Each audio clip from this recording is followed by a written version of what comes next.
Olá, a paz do Senhor Jesus. É bom tê-lo aqui mais uma vez para a nossa aula de Escola Bíblica Dominical. Hoje nós vamos falar da lição de número 9 dessa revista de jovens que você já conhece, O Cuidado de Deus com o Corpo de Cristo, lições da carta do apóstolo Paulo aos Coríntios para os nossos dias. Nós estudamos na aula passada o capítulo de número 5, onde Paulo abordou o problema da imoralidade sexual na igreja de Corinto. Hoje nós vamos falar na nossa lição de número 9, o capítulo de número 6. Então nós vamos tratar os primeiros versículos do capítulo 6, do versículo 1 ao versículo 11, onde Paulo ele vai abordar o assunto de litígio entre os irmãos. Você deve se lembrar que no início do trimestre nós falamos que havia na igreja de Corinto conflitos, contenda entre os irmãos, e essas contendas eram por causa do partidarismo, da preferência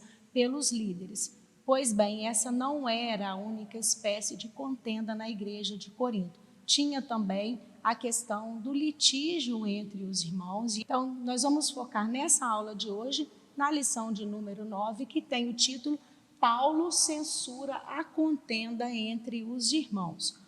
E no texto do dia nós temos 1 Coríntios, no capítulo 6, o versículo 7, que diz assim: na verdade, é já realmente uma falta entre vós terdes demandas uns com os outros. Por que não sofreis antes a injustiça? Por que não sofreis antes o dano? Então vamos analisar a parte inicial do versículo 7, onde Paulo está direcionando as suas palavras, assim como os versículos que antecedem, a toda a igreja. Então ele está dizendo para a igreja assim, olha, já é uma falta, uma derrota, que haja entre vocês demanda uns com os outros. Nós vamos ver aqui que está havendo essa confusão, essa contenda na igreja de Corinto, esse conflito interpessoal por causa da imaturidade espiritual que nós tratamos lá na lição de número 6, no capítulo 3. Lembra que nós falamos que os coríntios eles estavam tendo confusões e contendas porque estavam agindo de maneira carnal.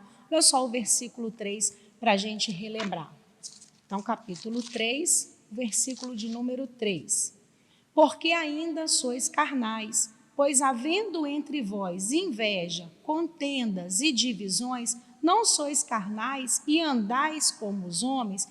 Então havia contenda por causa do partidarismo, pela preferência dos líderes, e havia contenda, que é o conflito entre os irmãos, por causa de alguma situação, porque eles ainda estavam com o pensamento da velha criatura e não estavam crescendo espiritualmente. Na parte B do versículo 7, nós vamos ver aqui que Paulo ele vai se dirigir agora, ele vai relacionar as suas palavras diretamente ao ofendido. Então, do versículo 7 até o versículo 11, que Paulo trata sobre esse assunto, ele vai direcionar as suas palavras, vai relacioná-las diretamente ao ofensor e ao ofendido. Aqui ele está dizendo ao ofendido da seguinte maneira: por que não sofreis antes a injustiça?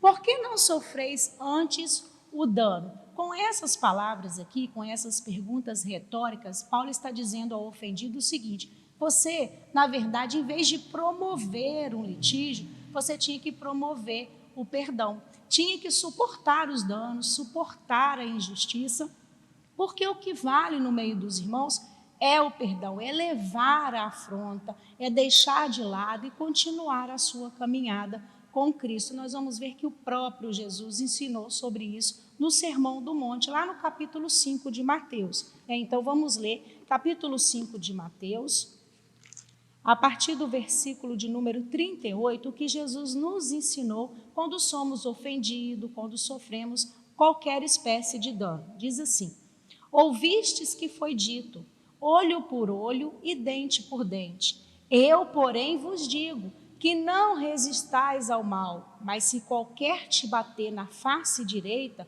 oferece-lhe também a outra.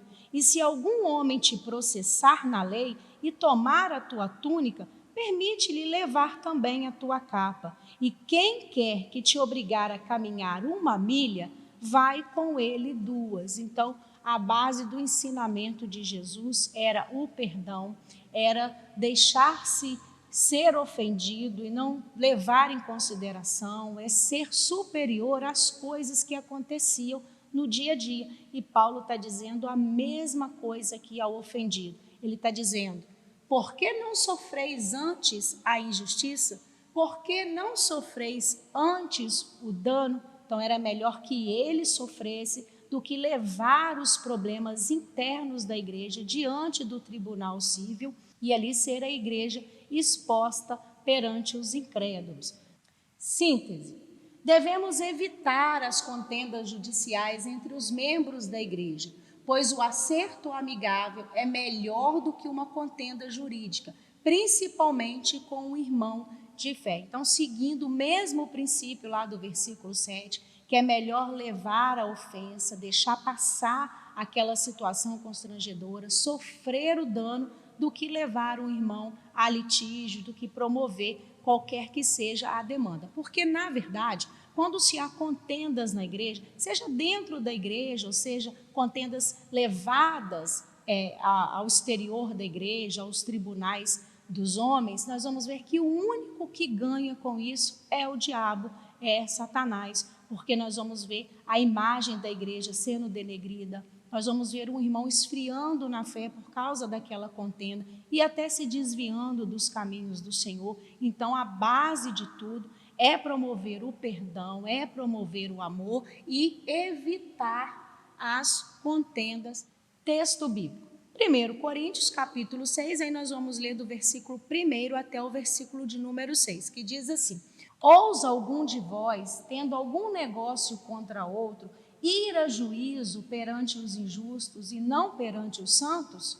Não sabeis vós que os santos hão de julgar o mundo? Ora, se o mundo deve ser julgado por vós, sois porventura indignos de julgar as coisas mínimas? Não sabeis vós que havemos de julgar os anjos? Quanto mais as coisas pertencentes a esta vida. Então, se tiverdes negócios em juízo pertencentes a esta vida, pondes na cadeira aos que são de menos estima na igreja. Para vos envergonhar o digo: não há, pois, entre vós sábios, nem mesmo um que possa julgar entre seus irmãos? Mas o irmão vai a juízo com o irmão, e isso perante infiéis. E esses versículos aqui do texto bíblico nós vamos comentar aqui no decorrer da nossa lição. Na introdução, nós vamos ver que nessa lição nós vamos falar sobre os conflitos estavam sendo levados ao tribunal, quando, na verdade, essas questões deveriam ser tratadas na igreja. Por quê? Porque a igreja tem competência para julgar seus conflitos. E já no primeiro tópico, o título, o poder de julgamento da igreja local, e o subtópico de número 1, o universo jurídico romano. E nós colocamos aqui, duas palavras que refletem bem como é que era ali o sistema na época. Nós vamos ver que os juízes romanos, eles eram escolhidos, eles ficavam à porta da cidade, e eles eram escolhidos entre os cidadãos proeminentes, aqueles que se destacavam, entre os principais cidadãos, e que eles eram dados à prática do suborno. Portanto, os poderosos, aqueles que detinham o poder, que detinham riquezas, quando eles tinham alguma situação para ser julgada por esses juízes,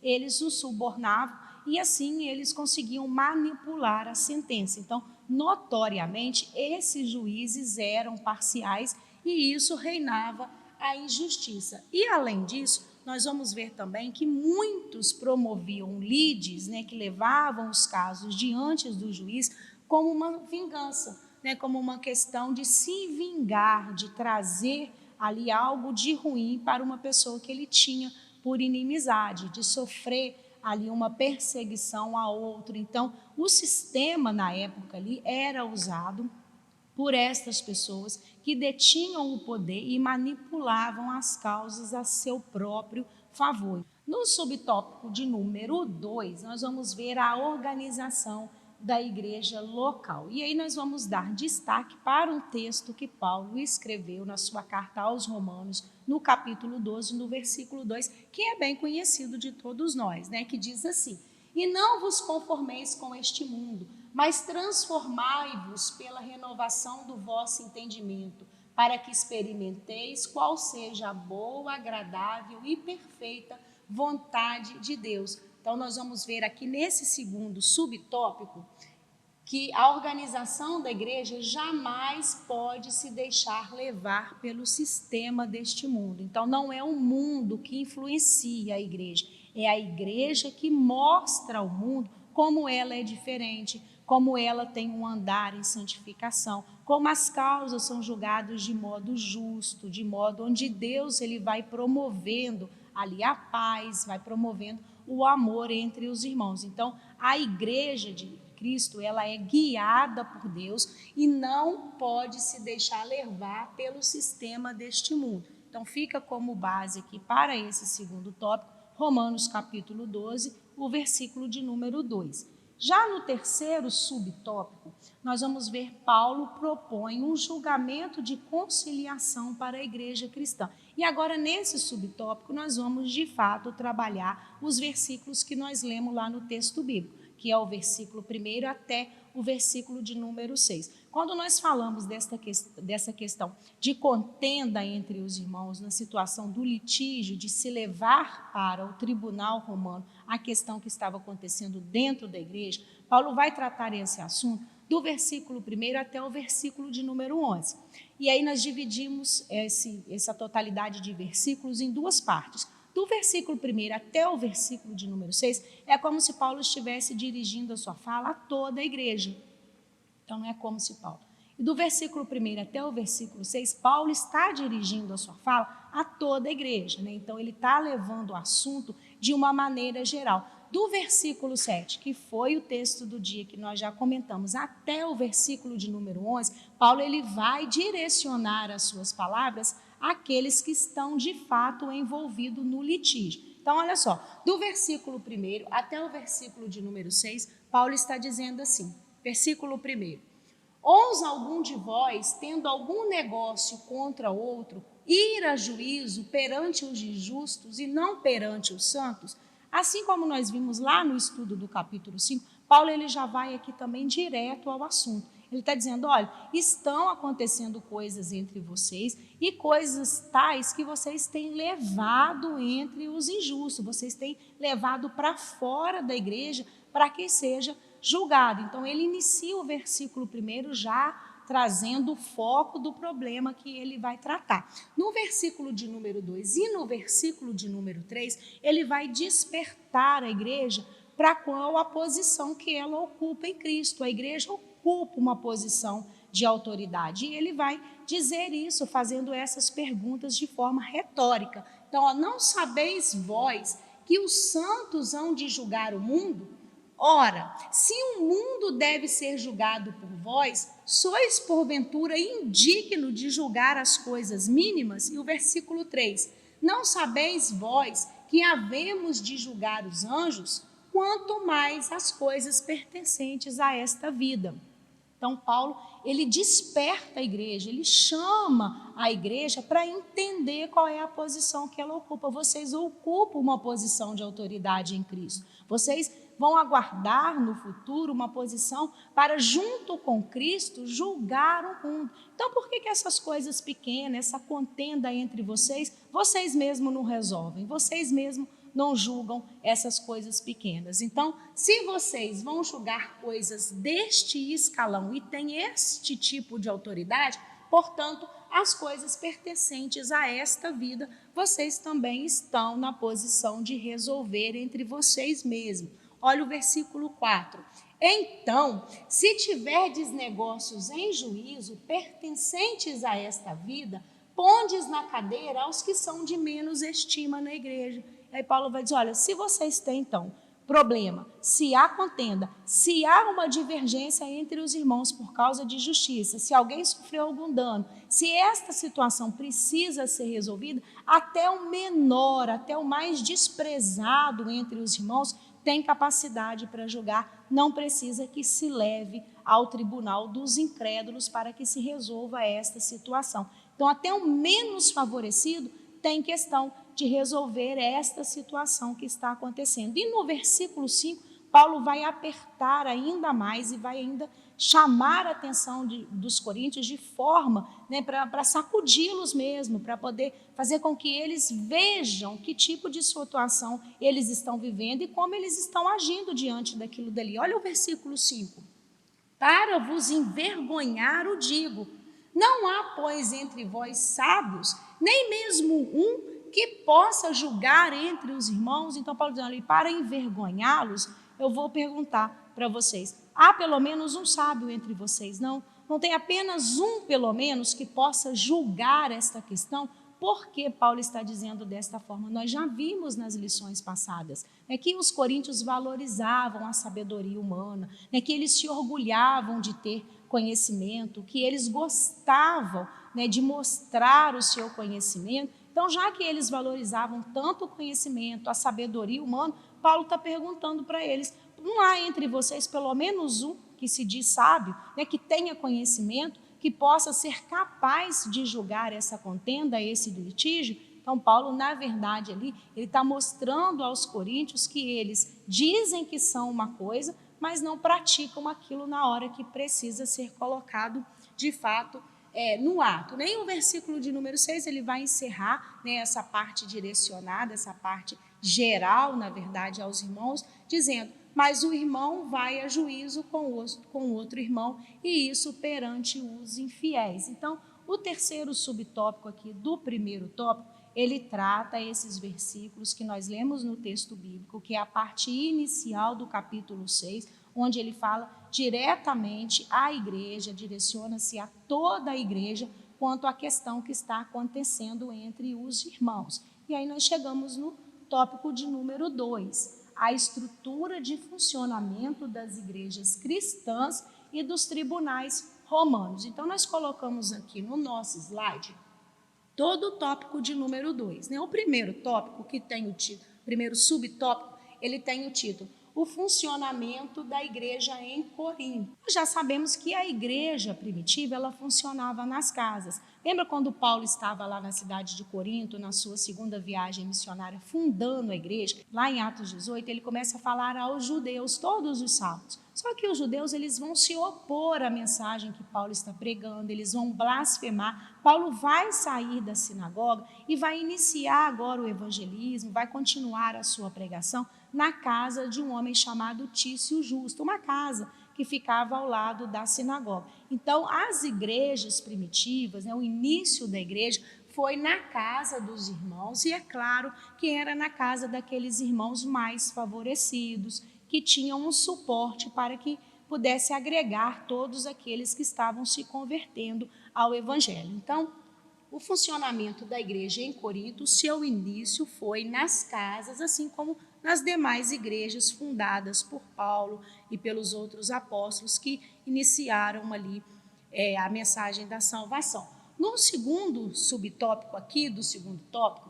o poder de julgamento da igreja estava condicionado à prática da justiça. Então, a igreja, ela tem autoridade para julgar, e essa autoridade se dá com base na sua justiça, nos caminhos do Senhor que ela observa, nos preceitos da lei que estão sendo colocadas em prática. Então, o poder de julgamento da igreja estava condicionado à prática da justiça, e isso era bem diferente do que acontecia nos tribunais romanos, na justiça ali, que era feita pelos magistrados que davam-se ao suborno e assim favorecia aquela parte que estava no comando, que estava ali manipulando a sentença. E aqui no subtópico de número 3, o modelo de funcionamento dos tribunais romanos nos dias de Paulo, nós vamos ressaltar que os romanos, o Império Romano, ele respeitava as tradições, a cultura dos povos dominados. E ele deixava que algumas situações fossem resolvidas pelos próprios patriotas, pelas pessoas mesmo ali que detinham o poder no povo. Nós vamos ver um exemplo disso quando Paulo estava lá na cidade de Corinto, pregando a palavra. Os judeus, eles vão levá-lo diante do procônsul Gálio para poder resolver aquela situação ali, para que ele condenasse, que ele reprimisse Paulo. Vamos ler a passagem, é Atos capítulo 18, a partir do versículo 12. E aí nós vamos ver um bom exemplo que o Império Romano permitia que as leis, os costumes do povo dominante fosse, de certa maneira, praticado por eles. Olha, versículo 12, nós vamos ler até o versículo 16. Mas sendo Galho procônsul da Acaia, os judeus fizeram uma insurreição de comum acordo contra Paulo e levaram ao tribunal, dizendo: este companheiro persuade os irmãos a adorar a Deus de forma contrária à lei. E quando Paulo estava prestes a abrir a sua boca, Galho disse aos judeus: se fosse uma questão de lascívia errada ou perversa, ó judeus, por que razão eu deveria suportar convosco? Mas se a questão é de palavras e de nomes da vossa lei, vede-os vós mesmo, porque eu não quero ser juiz de tais questões. E ele os expulsou do tribunal. Então aqui é um exemplo notório, bem claro, que os romanos eles respeitavam as leis, os costumes daquelas pessoas e que deixavam que eles resolvessem esses pormenores, essas questões, né, referente aos seus próprios costumes. É o que nós vemos aqui, Lucas relatar quando desse episódio que Paulo foi levado diante do procônsul. As grandes questões, portanto, eram levadas ao procônsul, ele julgava essas questões quando batia de frente com a lei romana, e as pequenas causas eram levadas diante desse juiz, como nós já falamos no início da aula, era escolhido por causa da sua posição, do seu destaque, eram pessoas de importância na cidade que julgavam as pequenas causas. E aí nós chegamos no nosso tópico de número 3, os conflitos e disputas podem comprometer a vida eterna com Deus. E agora, nesse tópico, nós vamos tratar os versículos seguintes, do versículo 8 até o versículo 11, onde ainda Paulo está tratando esse assunto do litígio entre os irmãos. Nós vimos que do versículo 1 até o versículo 6, Paulo ele vai se dirigir de maneira geral à igreja, vai alertar a igreja quanto à sua posição em Cristo. Isso até no versículo 7, na parte inicial do versículo 7. Já a parte final do versículo 7, Paulo ele direciona a sua palavra ao ofendido, né, que ele deveria sofrer o dano, sofrer a injustiça para o bem geral da igreja, para o bem geral da comunidade. Então, do versículo 8 até o versículo 11, ele vai direcionar as suas palavras ao ofensor, aquele outro envolvido no litígio. O versículo 8 diz assim: mas vós mesmos fazeis a injustiça e fazeis o dano, e isto aos irmãos. Então, ele dirige essas palavras agora ao ofensor, falando que ele está promovendo injustiça, está promovendo uma injustiça contra um irmão, contra aquele que profere a mesma fé que ele. E no versículo 9, ele vai trazer um alerta para esse ofensor.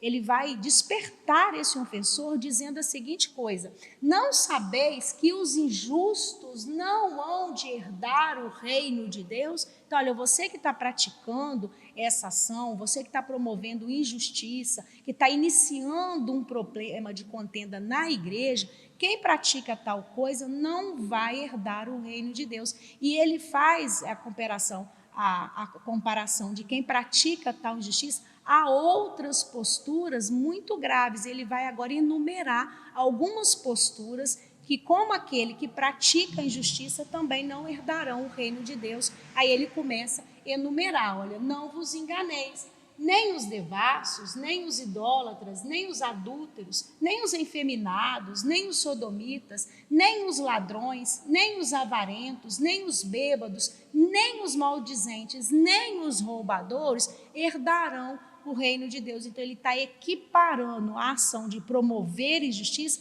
a todas essas outras ações muito graves que também vão ficar de fora os que praticam tais atos. O versículo de número 11, ele vai encerrar relembrando tanto agora ao irmão ofensor, como ao ofendido, como toda a igreja, que eles agora não devem praticar tais ações mais, porque agora já foram elevados à posição de justificados por Cristo. Aí o versículo 11, ele encerra o assunto dizendo assim: é o que alguns têm sido, é tudo aquilo que ele numerou para cima. Vocês foram isso, vocês praticaram tais coisas, mas haveis sido lavados, mas haveis sido santificado, mas haveis sido justificados em nome do Senhor Jesus e pelo Espírito do nosso Deus. Agora vocês estão em outro patamar. Agora vocês são nova criatura e todas as práticas do passado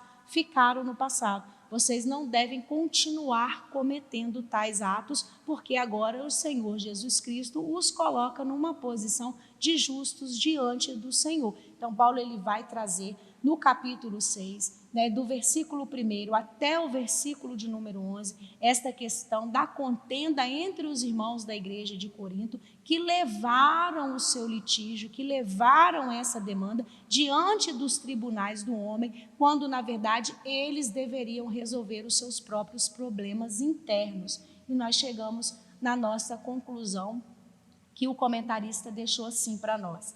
Diante dos inúmeros conflitos internos da igreja em Corinto, levada aos tribunais romanos, o apóstolo propõe um modelo de conciliação para a igreja local.